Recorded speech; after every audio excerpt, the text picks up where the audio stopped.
What is the difference between a fad and a trend?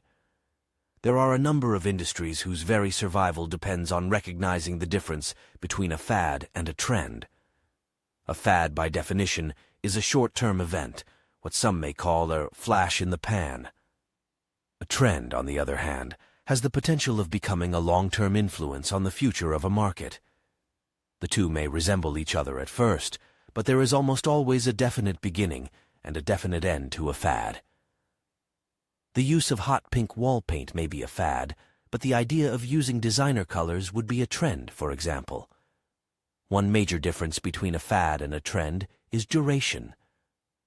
A fad product, such as the pet rock of the 1970s, enjoys a few months of unexpected popularity, but disappears just as quickly as it appears.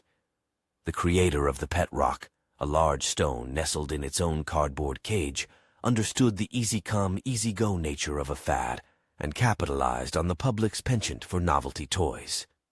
The lifespan of most fads is notoriously short, but if a fad item becomes a trend, it can remain popular for decades. Some say that the difference between a fad and a trend is the number of industries it affects. A fad often appears in a single industry and rarely crosses over into others. The 1980s fashion fad of parachute pants, trousers made from a thin nylon material, did not become an accepted element of the youth culture or the music culture.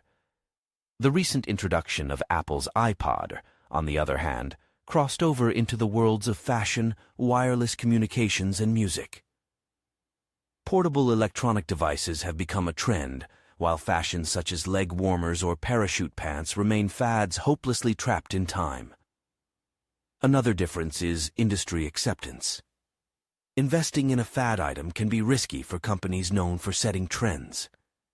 It can be very difficult to tell the difference one and the other before the product or service reaches the buying public.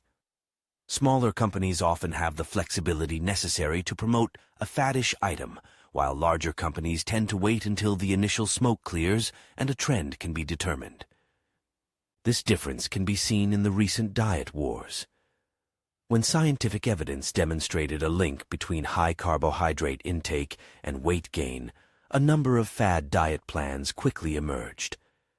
Although the move away from processed foods and carbohydrates soon became a trend, the individual diet plans involved all enjoyed a fleeting popularity. A similar difference between a fad and a trend also appeared in the fitness industry. An emphasis on core exercises and the reduction of abdominal fat became a trend, but a number of faddish exercise devices appeared suddenly on television screens everywhere. Some of these exercise devices were shown to be ineffective or even dangerous for the user, while others became part of the trend towards better health and weight reduction. One of the telling differences between a fad and a trend is the perception of overall quality.